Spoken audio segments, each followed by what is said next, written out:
Obviously, I think there was a time when people felt that when they had concluded their education, Yes. that was it, and now you went on to a different part of life. Right. But what I see in you and what I see in myself and many other boomers is that we see no end to education, Yes. that it continues for life. Do you feel that even now, I know you mentioned reading something about trends, about, it sounds to me as if you continue to educate yourself, even informally, on a regular basis. Try to. We have in Southern California, as I suppose elsewhere, sort of a thriving university extension program. San Diego State has a terrific one. The University of California system has a terrific one. A couple of years ago, I took my first art class ever, something that had escaped me in college. My wife is an art professional, and I have always had some passing interest in it, but really no sort of structural knowledge. Right. And so that was an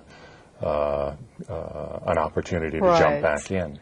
And you mentioned, too, that you learned some things about technology that you needed Yes. to learn. You've been able to sort of retool, which I think for our generation, even though we weren't born to it, we've adapted fairly well. Yes. And you're also learning probably about issues that we weren't raised with, which is more global issues. Yes. The American education system focuses a lot on the U.S., but I know that you mentioned you have traveled. I'm sure in your work you encounter people who are from different countries, companies maybe, that are located in other places. I know I'm working now doing some work for a London-based company.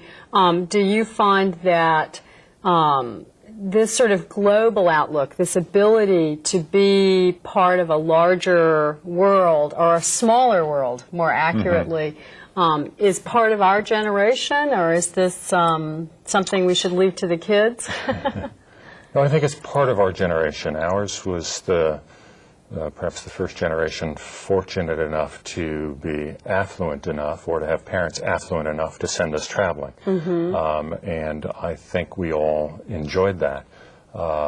That has brought all sorts of changes in the American diet, for example, in the Armani suits that now proliferate in major cities and so on.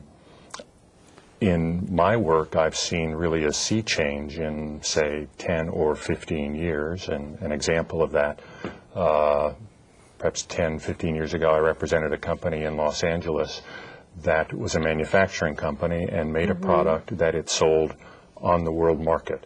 That was relatively unusual, but they had a product that was superior to everyone's. And whether you were working on a factory floor in Spain or Holland or Detroit, you wanted one of these gadgets, and nobody else could make them like that. Today I work with a company here in San Diego that makes what in some respects is a commodity device. There may be 30 manufacturers of such a device, and yet the key to their success is a world market.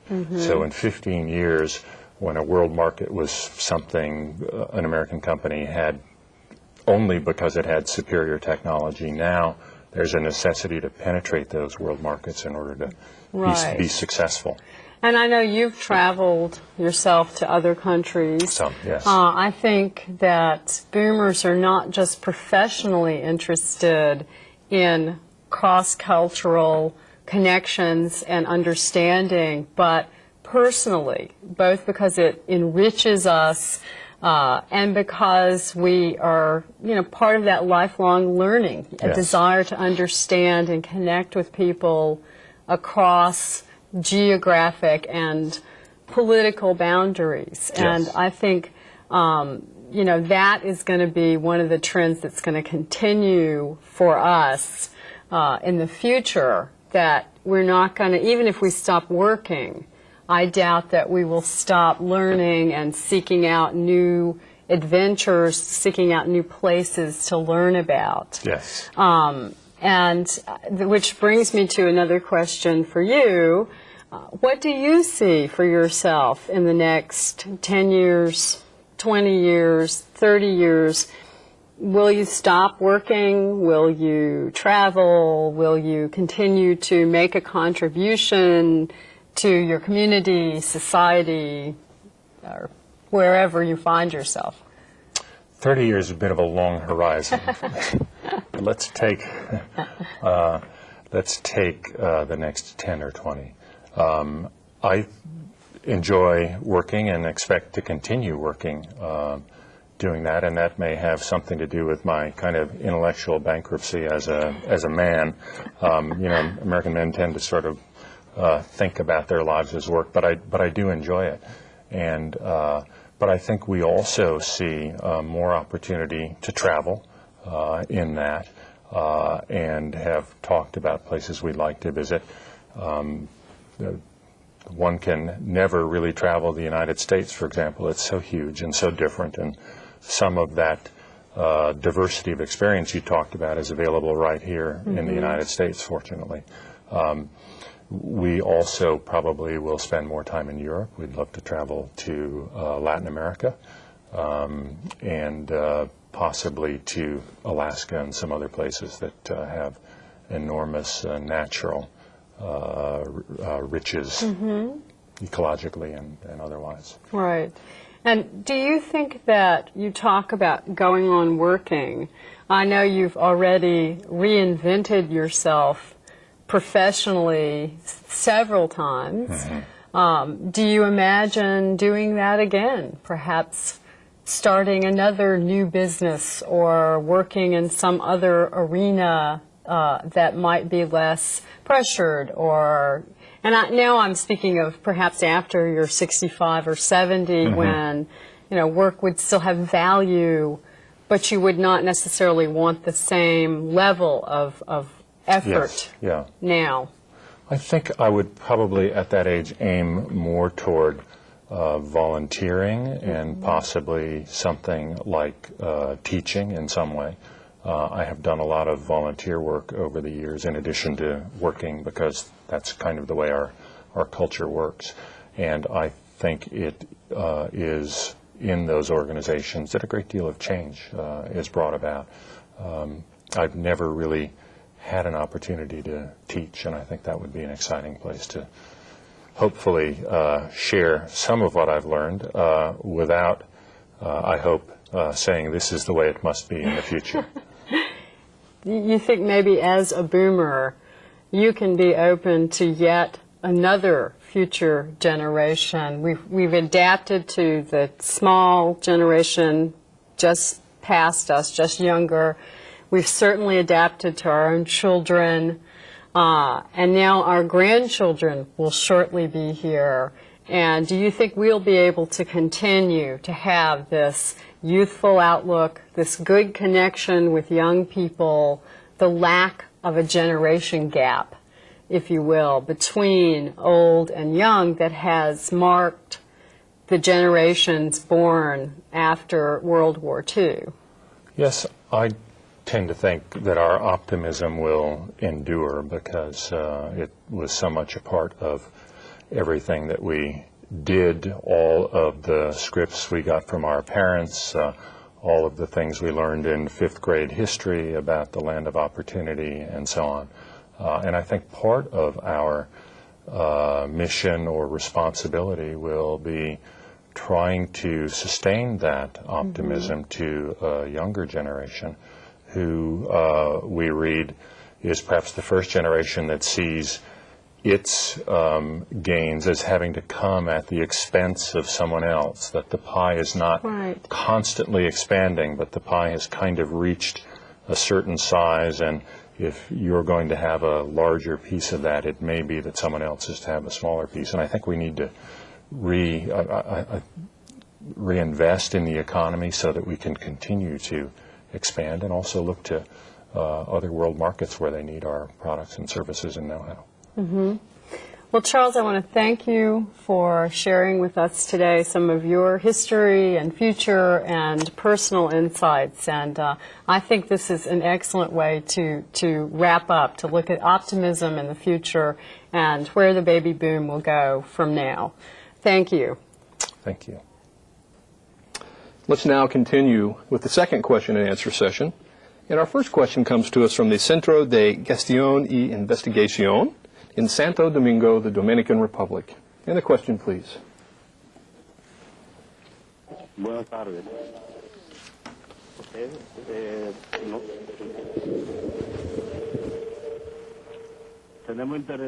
We're interested in knowing how the war could have influenced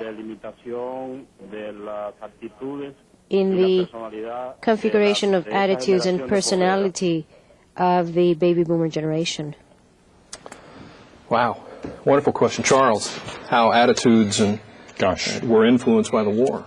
I think the war was a big part of our generation. And really the two things, the Civil Rights Revolution and the war, which to some extent co-occurred and overlapped, have had a major influence. You mentioned that you enlisted, and I was one who was called and fortunately was not taken, fortunately from my standpoint. I think that cleavage continues, and you can see it throughout our culture, and don't know that will ever fade into the future, fade into the past. That's the divining point. What are your thoughts on that, Susan? I agree. I think it had a tremendous influence, not just on those who were old enough to serve, but those who, like Dan and I, grew up during an era in which the war was going on. I think, though, I'd like to broaden the implications beyond the Vietnam War in the U.S., because there have been many wars in many countries in the last half century. And I think it's important to remember that those kinds of extreme experiences that occur when a generation, when any group is coming of age, will mark that group and help define them as a unique generation, and in a sense maybe an important aspect for each individual nation in defining and segmenting your population by generation. You know, those are some of your markers, will be those kinds of experiences in your country. Okay, good. Thanks to both of you. Universidad Autónoma de Baja California Sur in La Paz brings us our next question from Mexico. Thank you very much. There is a culture of the third age or senior citizens, which means that don't have a good policy from the government that would ensure their good welfare. What suggestions do you have, or what can you envision from the point of view of government policies and the demands of that generation? Charles, I'm going to come to you on this because you've had time to interact with folks in Washington, D.C., some on policy making and business. So what are your thoughts here?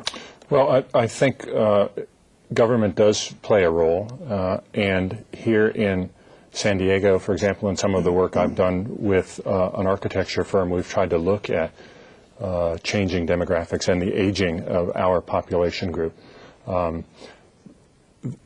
Government will have to build more facilities for seniors, not just residential facilities, but because we are more active than perhaps our predecessors were at this age, we're looking at various kinds of recreation centers and so on for seniors. Is there a mandate for government? There's definitely a role, but is there a mandate? I think the mandate is not here. Yeah. Okay. Let's go now to a question from Porto Alegre in Brazil. And your question, please.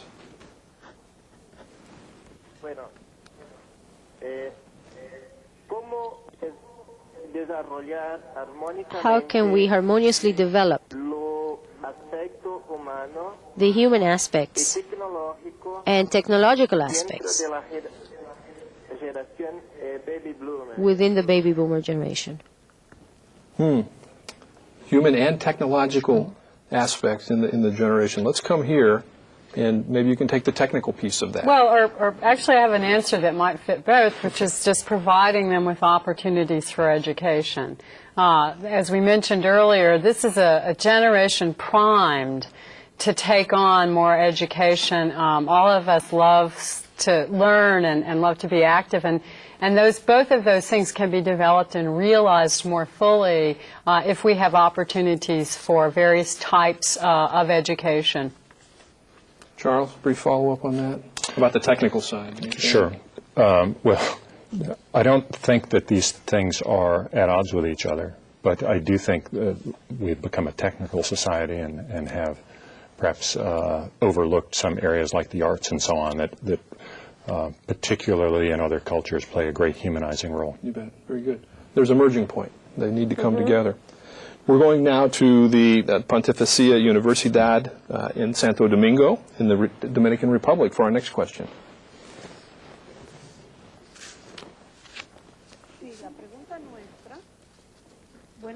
Buenas tardes. What are the main differences for a generation gap between the baby boomers and the following generation? Baby boomers and youngers. Charles. Yeah. Well, technology is one, and we've talked about that. I have had the experience in my work of having to pick up the phone and call my son and ask him how to accomplish something on a computer program that he and I both work on, and he's far more proficient at. And I suppose I could have faced that with defeatism, but I sort of thought it was a fun thing to do, and so did he. So I think technology is one gap, but there are probably others too. Susan, any other thoughts on that? I think the gaps are fewer than you'd think, and that a lot of there are more similarities than differences. But yeah, beyond technology, I think just experiences, as we've mentioned, that what happened when you're growing up has an influence on you, and that changes so rapidly that each 10-year age group has a different growing up experience. It's dramatic in our home because my 21 and 18-year-old children, we share the same like in music. There is no gap there. Yes. And I think technologically we're pretty even as well. We're now in Nuevo León in Monterrey, Cerveceria Cuauhtémoc, Moctezuma, for the next question. Buenos días a todos. Hablamos desde FEMSA Servicios en Monterrey. Oh, we're calling you from Monterrey, FEMSA Servicios. Our company is very much interested in promoting the social development. And we remember that in the first module you referred to somebody who was in charge of promoting amongst companies the social responsibility. Could Dr. Charles Reilly explain to us a little more about the activities that this person he mentioned does, the social responsibility corporation you mentioned before, and what do they really do and how they do it? Sure. Perhaps I should clarify first, I'm not a doctor, but I'd be happy to be happy to share the information. Actually, I'm a member of the organization, and I've made reference to it. It's called Business for Social Responsibility, and perhaps the easiest way to make contact with them would be first, if you have access to the World Wide Web, to look them up on the World Wide Web. Their address is www.bsr.org. And it's an organization, just briefly, that's interested in large companies. It is international, and they work with things like social justice, community development, fair labor practices, and a whole number of other things. Just for reference again, that was www.bsr.org for the website address. We're going now back to Santo Domingo in the Dominican Republic to Codatel for our next question.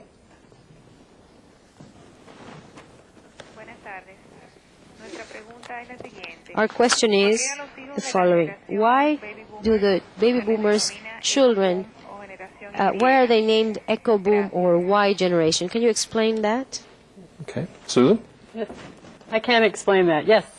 The reason they're called Echo Boom is because they are the children of the baby boom generation, and because, like the original baby boom generation, they are a very large-sized generation. There were many children born and during that era. Therefore, they are another baby boom. Hence the term echo boom. And Generation Y is just another label for them. We have a habit now of labeling generations, I'm afraid.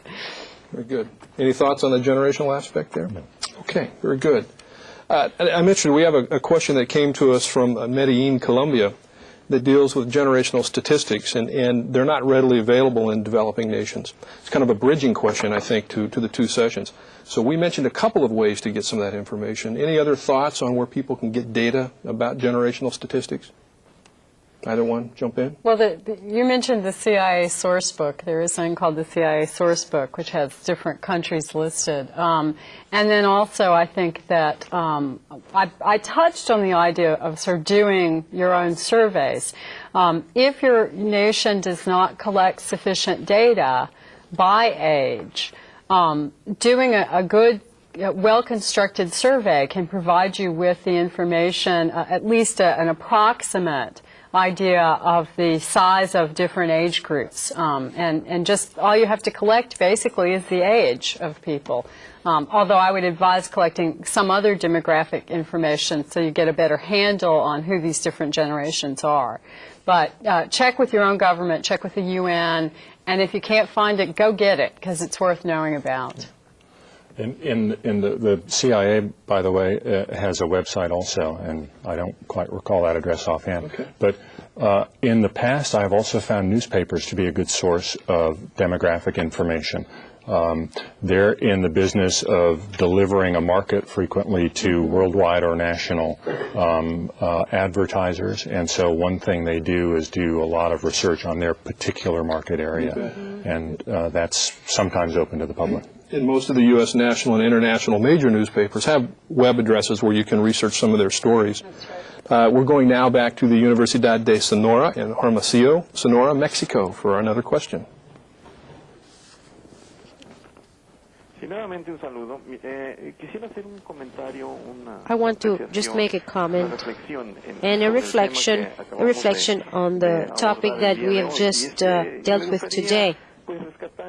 I would like to salvage what I think is the most important value, which is understanding the age structures of the generations, and that's the human aspect. I think that if we really get to know each other, our conducts, our perceptions, our conception of life may enable us to have a better social relationship, more confident, calmer, and I'm so glad that we can debate these kinds of topics in these kind of fora, because that allows us to coexist and live with others harmoniously, and we improve our way of living in a community. Thank you very much. Well, thank you for that comment, but I'm interested, how do we, if we can, teach the next generations about the importance of these age structures and those that came before us? Is it a natural occurrence, or should we be doing something actively?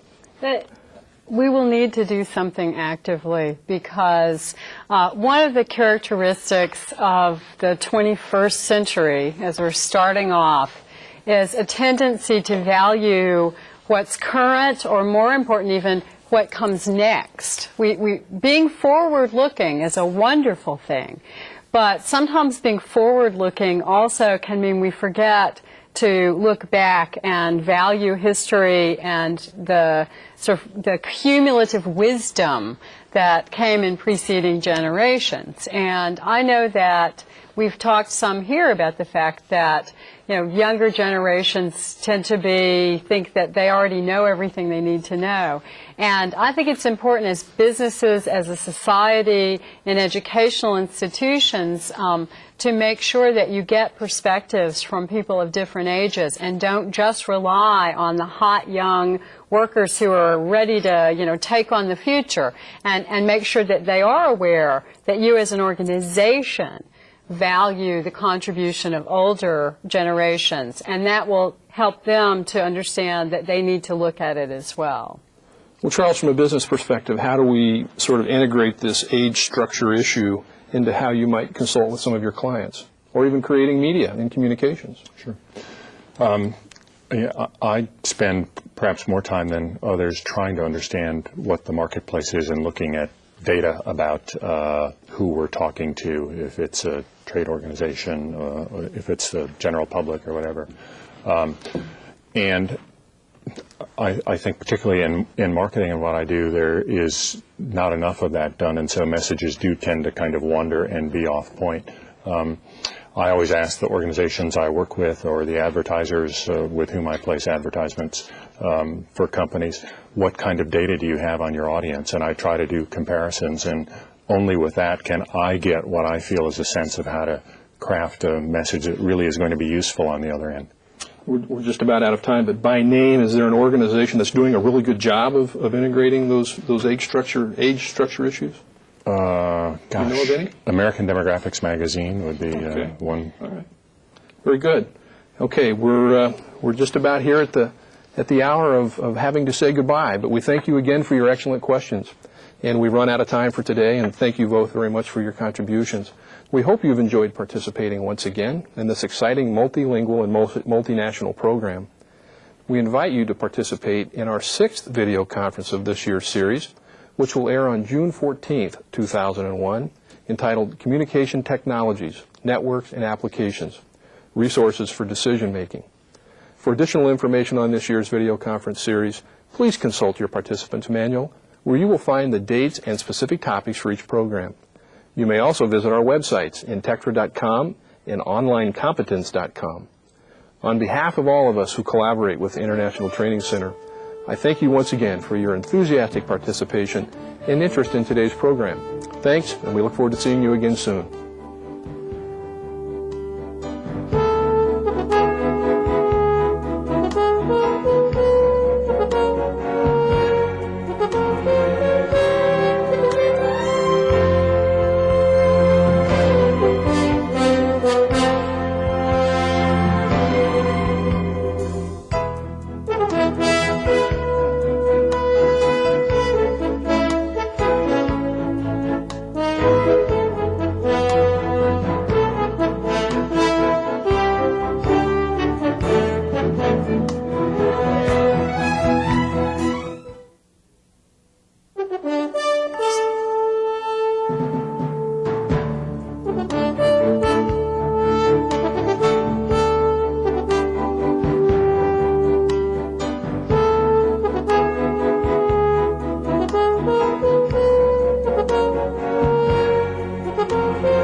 Thank you.